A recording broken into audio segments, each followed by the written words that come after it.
Hey there, it's Jackie Mumfree, the Mableton Maven, and today I'm coming to you with some tips on Mableton sellers and what they can do to get their home sold, or how to even hire an agent if you're considering getting your home sold. So I wanted to start off here with some hard and fast rules when working with a Mableton realtor, or any other realtor for that matter, to sell your home and get top dollar for what buyers are paying for homes like yours. Now, first off, how do you interview an agent? When you sit down with an agent, talk pricing first, then commission, then marketing, or other concerns that you might have, in that exact order. If that agent gives you a really oddball price and doesn't show you evidence as to why it should be priced that way, then there's really no reason to move on to commission or any other details. When price being the most important factor, if it's not set properly, then the home will never sell. So you want to make sure that you have an agent who is able to give you a price and substantiate why you should be at that price. With price being the most important factor, you have to consider that some agents, some newer agents and some old agents, don't really understand pricing and how to find the true value of what buyers are spending on homes like yours. Having the knowledge is key to getting the right price. Yes, we all get our stats from the same place, but some agents are better than others at getting the numbers and have the skill sets to be able to analyze them correctly. Guessing at a price won't cut it. So the agent should be able to give you a good price based on the numbers and what the market is doing at the present time. Remember, a price without proof is only a guess. Now, another question you might have is, how long of a listing term should I have? You should list your property for at least 6 months in this current market. You can break this up into 2 different listing periods, either with the same agent or with different agents, depending on who you choose. Make sure you are listing your home to be in at least 2 of the 4 selling cycles within a year. We have 4 of them. You have spring, summer, winter, and fall. That's going to give you around 4 to 6 months for proper exposure. So in Mableton, Georgia, and in most places close to Atlanta, Georgia, there are only going to be a handful of buyers looking for homes exactly like yours at any given month. For example, if you live in Mableton, your price range, you may only have 5 or 7 buyers buying a home in a particular month.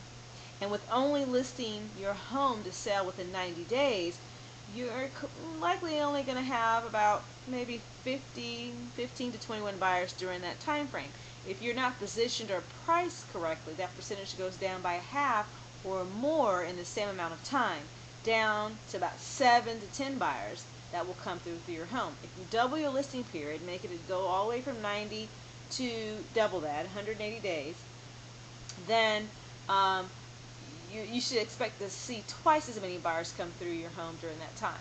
The only caveat is that if you're priced too high, your buyers are going to go someplace else. If you're priced too high, higher than what they're looking to pay, they're just going to go someplace else. Or if the condition of that property is not matched up with the price that you're asking, then buyers will look at other properties as well. So, what does an agent do all day? Sometimes I'll get that question. What exactly does an agent do all day? Most of your agent's time is spent doing paperwork, ads, convincing buyers and other agents to see the home, following up on the leads for your home, driving people around all day. And as a side note, most sellers think that an agent just puts a sign in the yard for an open house and sits in the home for 2 or 3 hours and hopes that people come by, but a successful open house will take days to pull off. And the day of the open house, your agent's actually working about 4 to 6 hours on the day that they're normally off. So next is, what happens if your home doesn't sell? Now, most sellers blame their realtor. Point blank. They blame their realtor when their home doesn't sell, and some of the time that is actually the case. However, often than not, the price and the condition of the home is what keeps the home from selling. No amount of marketing will sell an overpriced home. Never. If you're overpriced by more than 10%, you will sit. Chances are buyers who write offers on your home will only lowball you and add to your frustration. And the agent you hire will still make money from the buyers that they get from the marketing of your home and still sell those buyers better priced properties. It's better for it to be your property than someone else's. Fear-based selling is also a problem. The number one fear that most sellers have is underpricing their homes, and in doing so they tend to overcompensate and overprice the home, thinking that someone will talk them down later when the opposite is what's true. Another falsehood with that fear is that the seller thinks they're giving their home away, and in fact, you'll hear them say, I don't want to give my home away." You might have said that yourself. When in actuality, it almost never happens.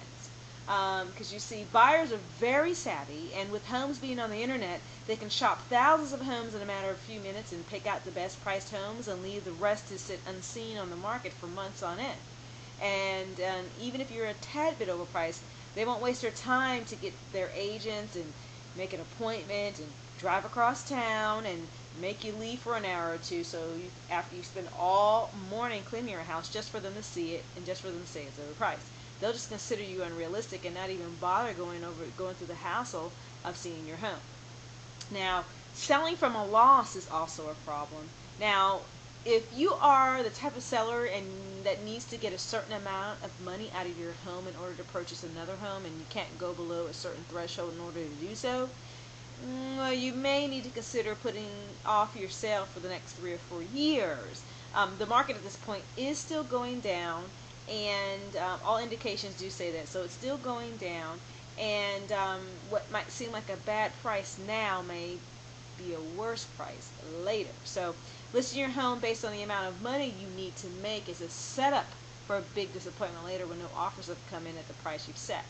That then goes back, you hear me harping a lot about price. Price is everything in this market, absolutely everything. So, if you go through all that and you feel that you're coming from loss, that you have to sell, you have to get a certain price, you'll mainly end up wasting time and effort, and you'll be better off of not even putting the house on the market. It's better just to wait, the 3 or 4 years. In reality, only a handful of buyers will be willing to buy your home. So, you want to make sure that either it's something you really want to do or something you can just hold off on. Okay? Feeling upset and, feeling upset that your home is no longer worth what you paid for it, or it's less than what it was worth a few years ago, is just a waste of energy.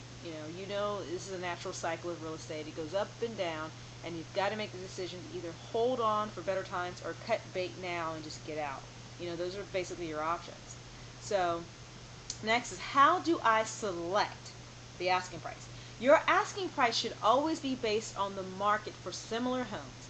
If you doubt the prices that you've been given by more than 2 realtors, say, who have presented proof and have talked over the numbers with you to tell you what your home is based on the market stats, then hire an appraiser and they'll charge you upwards of $300 just to tell you the same exact thing.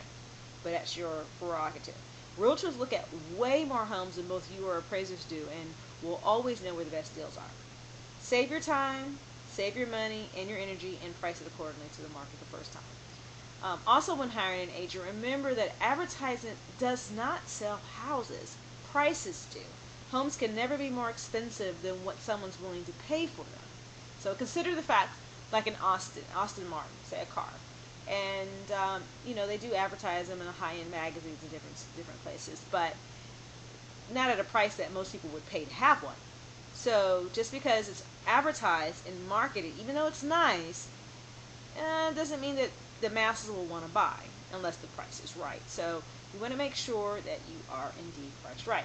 Now, what happens if you need to adjust your price down the road? You want to go ahead and plan ahead for your price reduction. Okay, picture this. Your home hasn't shown in 2 weeks. It's completely dead. There's no showings. There's no calls, no open houses, or no one comes to your open houses. That means that you're pretty much overpriced. If you don't need you don't really need to plan on a particular price in the future as to where you would reduce it to, but you need to tie that into the market. So say, you're going to do a price reduction 2 months from now. Well, you don't know what the market's going to be doing then, so plan on having one. And when you get to that point in the market and you haven't sold, make sure you check the numbers and make sure you're still going to be in line, because you can overprice yet again. So do plan on having a price reduction if you really want to sell and not just list your home. Just listing the home to see what will happen will be a waste of time and energy and money on both your part and your realtors. Your part, because most sellers will need to do upgrades or repairs or paint or have the yard and home stage, and that money that you used to do that could have gone to something else had you not put the house on the market. And on the agent's part, because of all the advertising money that they do spend, the gas, the time, driving the buyers back and forth from your home, not to mention the hours it takes to do all the back-end tasks and legal work when you're representing a client. So here's a quick schedule for you to do a price reduction by. Okay, consider this scenario. Your home has been on the market for 2 weeks, and there have been no showings, okay, and no offers. Now, or you've had showings, and there's still no offers. Now, according to the National Association of Realtors, or NAR statistics, a reduction is needed to be made after 10 showings with no offers, or 2 to 3 weeks with no showings. Got that? So 10 showings with no offers means you should have a price reduction, and 2 to 3 weeks with no showing also means you should have a price reduction. You may even want to have a price reduction already in place. So, like I said, you may not know exactly what those numbers are going to be, but you definitely want to go ahead and just plan to have one if you haven't sold. In the Cobb County area of Georgia, you're looking at the absolute best homes selling within 24 days. That statistic has stayed since the beginning of January, since the beginning of this year. The best houses, best price houses sell within 24 days. You want to make sure you're in that 24-day period. Now, a lot of sellers will say, well, we don't need to see that sell that fast, or we'll hold out and get our price. Chances are you will never get your price. If you have not gotten your price in 24 days, you probably won't get your price. Okay, and I'm willing to take every listener in the sound of this message here, in the sound of my voice, to dinner if you happen to sell your home at your full price. Even at no concessions at your full price beyond that 24-day period. It's something you really should consider when you're trying to sell. If you haven't sold in 24 days, or if you hadn't had any showings, or if you hadn't had any offers, it's time for a price reduction. So, for example. Let me give you an example. If you have a home and 10 to 12 showings have gone, like I just mentioned, without an offer, and that's really the market just telling you that you are in our market about 5% overpriced. It means you're getting showings, but you're not quite priced right for your condition. The buyers are still finding better deals than your home. Most people will consider writing an offer between 1 to 2% of the market, but not higher than 5%. At that point, that's kind of like a threshold of a buyer is like 2%. If you're over, more than 5%, then they don't think it's a deal. They won't even think it's worth the headache to negotiate with you, in all honesty. If that's not even getting, like if you're not even getting any showings whatsoever, then you're probably twice that over market. You're probably 10% overpriced. Keep that in mind, that price, your price bracket, the percentage that is overpriced by can affect the rate of reduction. So instead of saying you need a 10% reduction, if you've gone too long, you might then in the future need a 20% reduction to be more in line with what prices are selling for. So you want to always keep that in mind. When you do reduce your price point, you want to make sure that you get into the next bracket, the next price bracket. Make the reduction significant enough to reach a new set of buyers searching online. Buyers tend to search by increments of $10,000 with a lower and upper limit. So dropping the price from $250,000 to just $247,000 will not get you any new buyers to your property, but dropping it from $240,000 to $240,000 will open up the listing to buyers who have set their upper limit at $240,000, as well as buyers who started their search at $240,000. Now, what if you're upside down, or you have mortgage payments you can no longer afford? Well, join the club. You're going to be one of every 8 Georgia homeowners who are in trouble with their mortgage. You are by far not alone. So you may need to consider doing what's called a short sale.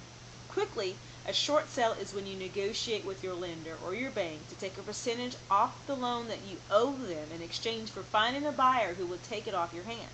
Now, it'll allow you to sell your property without having to go through a